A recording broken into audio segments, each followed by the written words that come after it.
નમસ્કાર ખેડૂત ભાઈઓ, હું છું તમારો મિત્ર રવિ કોટડિયા અને તમે જોઈ રહ્યા છો કૃષિ માહિતી લેટેસ્ટ ચેનલ. આજનો વિડીયો ખૂબ અગત્યનો, એટલે કે કાર્બન.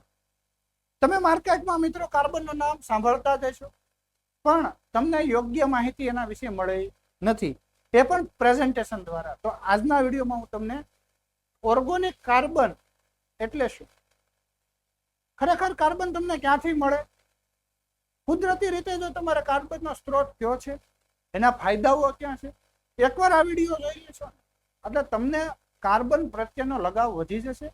અને મિત્રો, જે કાંઈ તમે ખર્ચા કરો છો તેમાં તમને યોગ્ય રિઝલ્ટ મળશે. કારણ કે કોઈ પણ વસ્તુનો બેઝ સમજવો ખૂબ મહત્વનો હોય છે.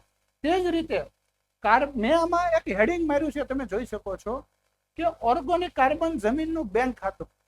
જેમ તમે પૈસા તમારે સ્ટોર કરવા હોય, તમારે સદ્ધર થવું હોય, તો આપણે કેમ અમુક પૈસા બેંકમાં મૂકીએ તો જ તમને એમાંથી યોગ્ય સમયે તમને પૈસા મળે, બરોબર.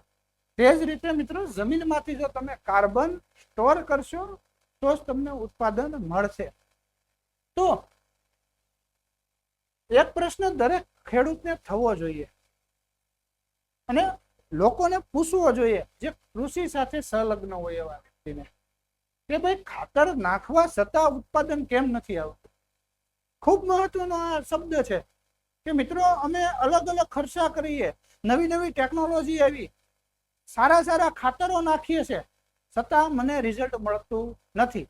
મારા બાજુવાળાએ યુરિયા નાખ્યું, ડીએપી નાખ્યું કે XYZ કોઈ પણ ખાતર નાખ્યું, એને રિઝલ્ટ આવ્યું. એ જ વસ્તુ મેં નાખી તો મારે છોડ મૂવમેન્ટ કરતો નથી. ત્યારે મિત્રો તમે યાદ રાખજો કે ક્યાંક ને ક્યાંક કાર્બન પણ જવાબદાર હશે.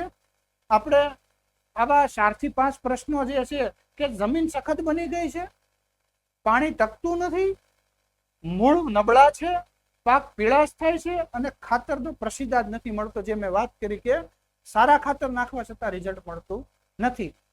આ પણ ખૂબ મહત્વનો છે કે પાણી ટકતું નથી. મિત્રો, પેલા આપણે પિયત કરતા તો 1 થી 2 કલાકે તમારો ક્યારો ભરાતો. અત્યારમાં એ અડધી કલાકમાં તમારે પાણીનો ક્યારો ભરાઈ જાય છે. તો આ એક મિત્રો વિચારા જેવું છે કે આપણા જમીનમાં અત્યારે લેબ કરીએ તો 0.01 આવે છે. એ ખરેખર કેટલું હોવું જોઈએ એ આગળના સ્લાઇડમાં હું તમને સમજાવવાનું છું. તે પહેલા કાર્બન શું છે એ સમજવું ખૂબ મહત્વનું છે કે આપણને નેચરલી કાર્બન ક્યાંથી મળે. તો મિત્રો, કુદરતે બધું એની રીતે બનાવેલું છે. તો આપણો કોઈ પણ છોડ છે, જેમ કે આપણે કપાસ વાવીએ તો એના પાંદડા ખરે, ડાળું ખરે, ફ્લાવરિંગ ખરે, કોઈ પણ વસ્તુ ખરે એ જમીનમાં જાય. આપણે એક્ઝામ્પલ લઈએ, કોઈ પણ છોડની વાત છે, બરોબર, તે જમીનમાં સડે છે, એટલે કે આપણા જે સૂક્ષ્મ જીવાણુઓ છે, જે હ્યુમન્સ બનાવે છે, કે એની પ્રોસેસ કરી અને એને હ્યુમન્સ બનાવે છે, વિઘટન થાય છે, ત્યાર પછી જે આપણને મળે છે એ આપણને કાર્બન મળે છે. ડાયરેક્ટ કાર્બન બનતો નથી. ઘણીવાર ઘણા બધા સેંકડો વર્ષ પછી પણ બને છે, ઘણીવાર ટૂંક સમયમાં પણ બને છે. મિત્રો, કાર્બન એ આપણી માટે ખૂબ મહત્વનું જૈવિક પદાર્થ છે, બરોબર.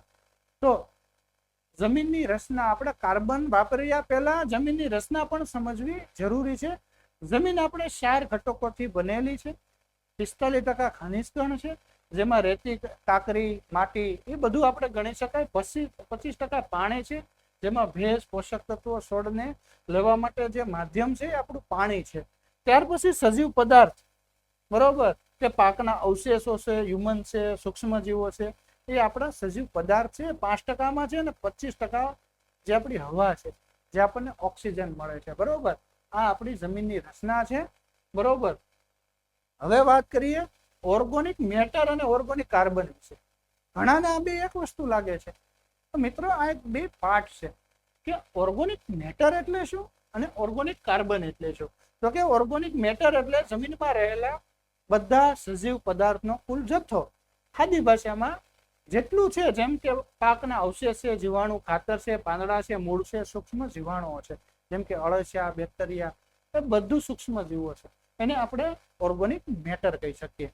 એના પછી જે પ્રોસેસ થઈ અને આપણને મળે છે તે છે આપણો ઓર્ગોનિક કાર્બન, કે તૈયાર મટીરિયલ, બરોબર. એટલે આ ખાસ બે શબ્દ વચ્ચેનું અંતર છે. ત્યાર પછી વાત કરીએ કાર્બન ચક્ર વિશે. કે કાર્બન કઈ રીતે આપણને મળે છે, તો કે CO2 હવામાં રહેલો કાર્બન એ છોડ દ્વારા જમીનમાં છોડમાં જાય છે.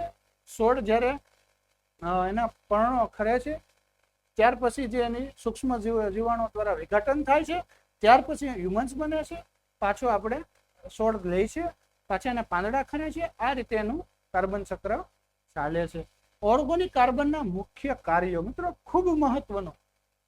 આ સ્લાઇડ તમારી માટે ખૂબ મહત્વની છે. આ સ્લાઇડ ધ્યાનપૂર્વક જોવાની છે. તો કે જમીનમાં ઓર્ગોનિક કાર્બન વધારે હોય તો શું થાય? તો મિત્રો સૂકા પ્રતિરોધકતામાં વધે, એટલે કે પાણી ધારકતા ક્ષમતા વધે. જે મેં વાત કરી કે તમારી પાણી શોષવાની પદ્ધતિ એ સારી થાય, જેનાથી જ્યારે જ્યારે વરસાદ લેટ થાય છે તો તમારો છોડ ટ્રસ્ટમાં ન જાય, એને યોગ્ય ભેજ મળી રહે, મૂળનો સારો વિકાસ થાય, સૂક્ષ્મ જીવોની સંખ્યા વધે, એની પ્રવૃત્તિ વધે, એટલે આપણી જમીન સ્વસ્થ થાય. ખાતરનો જે ઉપયોગ છે, દાખલા તરીકે તમે 10 કિલો નાખતા હોય એની જગ્યાએ જો તમે 5 કિલો નાખો તો પણ રિઝલ્ટ તમને સરખું મળે. કારણ કે સી અને રેશિયો છે કે ભાઈ કાર્બન અને નાઇટ્રોજનના અણુ છે ત્યારે જ તમારું નાઇટ્રોજન છોડ લે છે.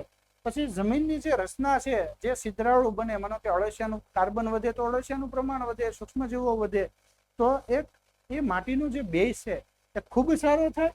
પોષક તત્વોનું લીકેજ ઘટાડે, જે લિસ્ટિંગ થતું હોય બરોબર, જે છોડ લેતા ન હોય એ પણ પોષક તત્વો લઈ અને ઉત્પાદન અને નફામાં વધારો થાય. તો ચોક્કસ વાત છે.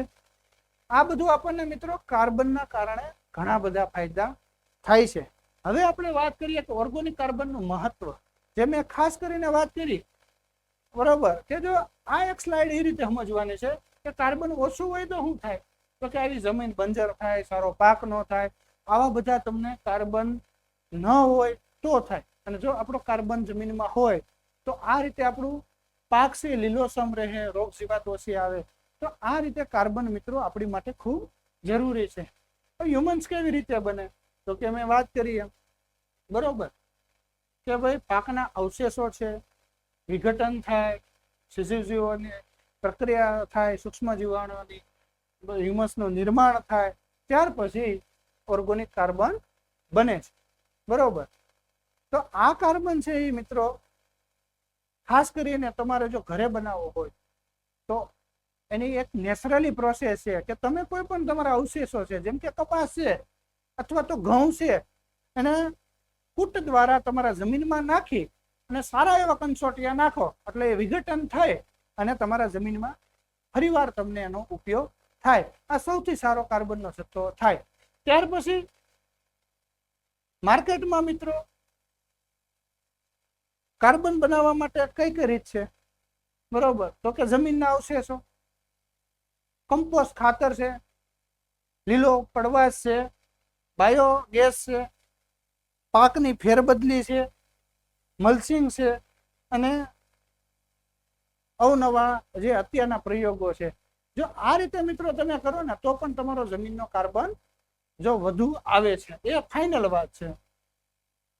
જેટલી મિત્રો તમારી માટી સ્વસ્થ હશે એટલો તમારો કાર્બન સારો રહેશે. હવે ઓર્ગોનિક કાર્બન વધવાથી ઘણા બધા ફાયદા થાય છે, પણ મિત્રો જે એની અલગ અલગ પદ્ધતિ મેં વાત કરી, આ તમારે નોટ કરી લેવાની છે કે તમારે પણ આમાંથી તમારે કઈ પદ્ધતિ કરવી છે બરોબર. કે કાર્બન વધારવા માટે એક ખાસ તમે મિત્રો નોટ કરી લેજો સ્લાઇડના માધ્યમથી. જેમ કે પાકનું અવશેષ છે, સજીવ ખાતર છે, ગ્રીન મેન્યુઅલ છે બરોબર. આ અલગ અલગ જે મેં સ્લાઇડોના માધ્યમથી તમને દેખાડી રહ્યો છું એ આપણી માટે ખૂબ મહત્વનું છે મિત્રો. એક પીએસ પણ જો આપણો સુધરે છે એ મેં આગળનો એક વિડીયો બનાવેલો છે કે પીએસ એટલે શું, એ ખાસ મિત્રો તમે જોઈ લેજો. કારણ કે કાર્બન અને પીએસ નો ખૂબ મોટો સંબંધ છે. જો તમારું પીએસ પણ યોગ્ય નહીં હોય તો તમારા ખાતર લેવાનું નથી અને ક્યાંક ને ક્યાંક ઉત્પાદનમાં ઘટાડો થવાનો છે. તો આ માહિતી મિત્રો તમને કેવી લાગી? જો સારી લાગી હોય તો તમારે મિત્રો વધુમાં વધુ ખેડૂત ભાઈને શેર કરવાની છે. એટલા માટે અમે આવી અવનવી માહિતી લઈને આવતા રહીએ. જય જવાન, જય કિસાન.